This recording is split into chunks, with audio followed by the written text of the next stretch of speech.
কতটা খাস্তা হয়েছে, চা এবং কফির সঙ্গে খেতে খুব ভালো লাগবে। দেখবেন এরকম ভাবে করে নতুনত্ব। এটা রথ উপলক্ষে একটা স্পেশাল আইটেম, আপনারা বাড়িতে ট্রাই করবেন। হ্যালো গাইস, আজকে চলে এলাম নতুন একটা রেসিপি নিয়ে। কারণ আজ রথযাত্রা, রথযাত্রায় বড়দের প্রণাম আর ছোটদের বুক ভরা ভালোবাসা। আজকে রথযাত্রায় আমি একটা নতুন রেসিপি নিয়ে এসেছি। আপনারা রথের স্পেশাল কি? রথের স্পেশাল হচ্ছে পাঁপড় আর জিলেপি। আমরা যদি পাঁপড় বা জিলেপি না খাই মানে রথযাত্রাটা সম্পূর্ণ নয়। আজকে আমি পাঁপড় দিয়েই একটা নতুন আইটেম করব।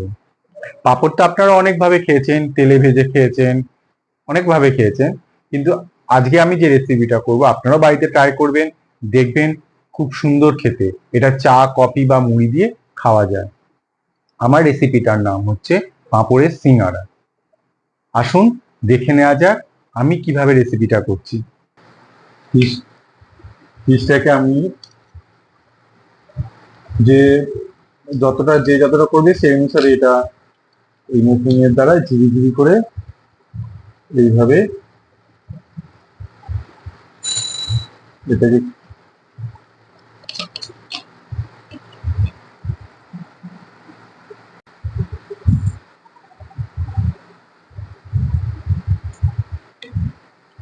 এভাবে কেটে নিয়েছি। দুটো শুকনো লঙ্কা আমি এটা গরম করে নেব।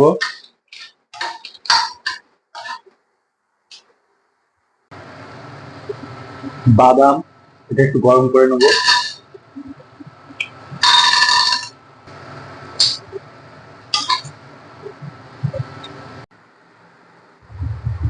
এবার এই বাদামগুলো আমি টুকে পেস্ট করে নেব। বাদামগুলোকে দেখুন, বাদামগুলো আমি এইভাবে পেস্ট করে নিয়েছি। এটাতে একটু লবণ দেবো। লবণ দিয়ে এই লঙ্কাগুলিকে ভালো করে আগে গুঁড়ো করে নিই। লঙ্কা দিয়ে করলে শুকনো লঙ্কার একটা ফ্লেভার থাকে। আপনাদের যদি ঝাল না খেতে ইচ্ছে করে আপনারা শুকনো লঙ্কার যে ভেতরে যে বীজগুলো থাকে সেগুলো ফেলে দিতে পারেন, ফেলে দিয়ে করতে পারেন।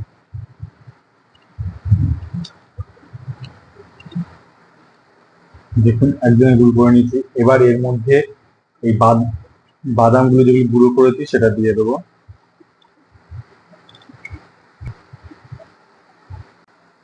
এবার একটা গন্ধ লেবু নেব। গন্ধ লেবুর ওপরে যে সবুজ রংটা থাকে শুধু সেইটুখানি আমরা ঘষে দেবো, বেশি ঘষবো না, তাহলে এটা মানে তিতকুটে টাইপের হয়ে যাবে। হালকা করে আমরা ওপর থেকে এটাকে ঘষে নেব।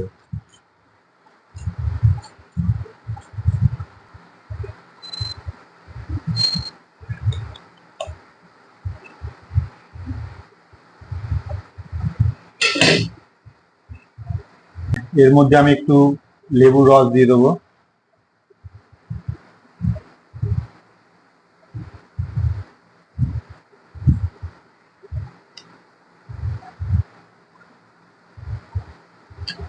দিয়ে হালকা করে এটাকে মিক্স করে নেব।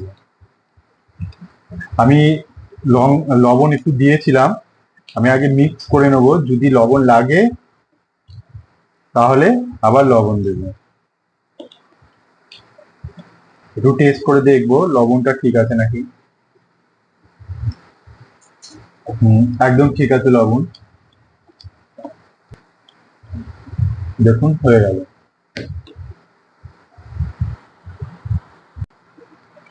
তো আমি একটা পাত্র নিয়ে নিয়েছি, এর মধ্যে আমি বেসন নিয়ে নেব। আমি এই 4-5 চামচের মতন বেসন নিলাম। এর মধ্যে দিয়ে দেবো সামান্য একটু হলুদ,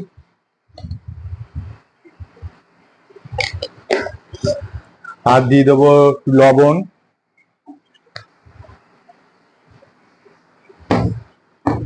দিয়ে এটাকে ভালো করে ফাটিয়ে নেব।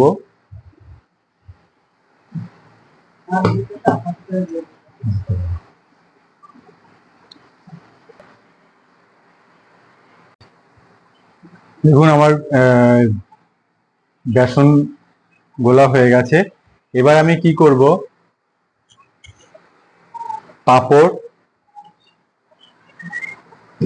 পাঁপড়গুলো নেব, ঠিক আছে। এইগুলোকে আমি এই বেসনের মধ্যে ভালো করে চুপিয়ে নেব, নিয়ে এবার এর উপর দিয়ে বেসনটা হালকা করে এরকম করে টেনে পরিষ্কার করে দেবো। আর এটা যেখানে রাখবেন সেটা পাত্র যেন একটু তেল তেলে থাকে, নালে এটা লেগে যাবে তলায়, ঠিক আছে। আমি এরকম করে করে সব আমি ভিজিয়ে নেবো।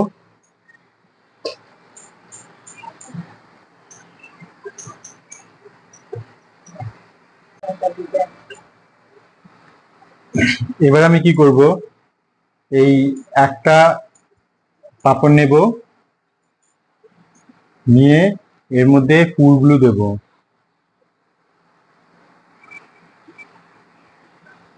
পুরগুলো দিলাম, দিয়ে এটাকে সিঙ্গারার মতো ভাঁজ করে নিতে হবে।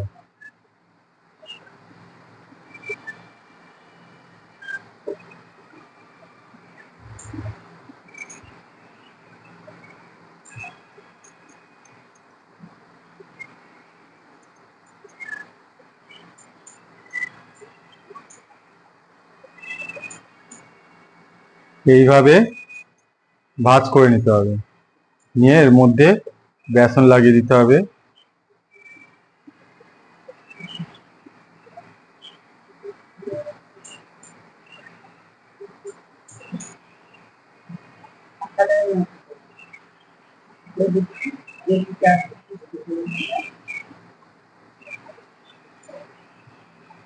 এইভাবে আমি প্রত্যেক কটা করে নেব। তেলটা গরম হয়ে গেছে, এবার এটাকে আস্তে করে দেবো। এবার এটা বেসনে চুবাবো, দিয়ে আস্তে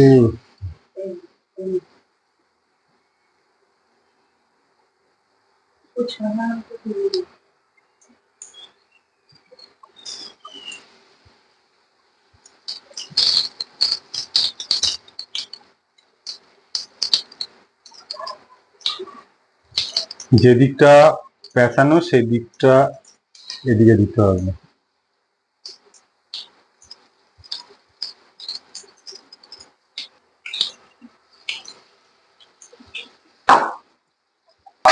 দেখুন এটা ব্রাউন ব্রাউন হয়ে গেছে, এবার এটাকে নামিয়ে ফেলবো।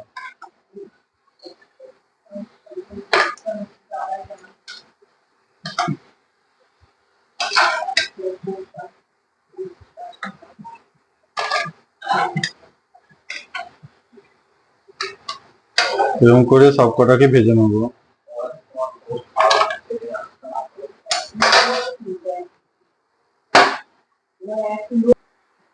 পরে গুলোকে আমি ওইভাবে ছেড়ে দেবো।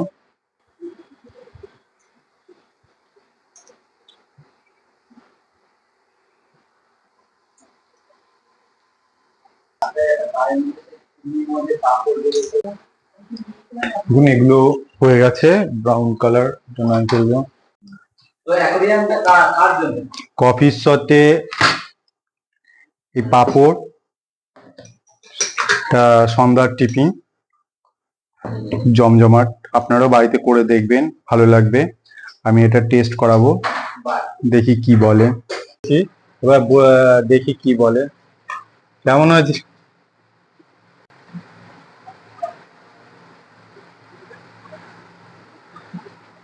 আপনারাও বাড়িতে করে দেখবেন, আমার মনে হয় ভালোই লাগবে।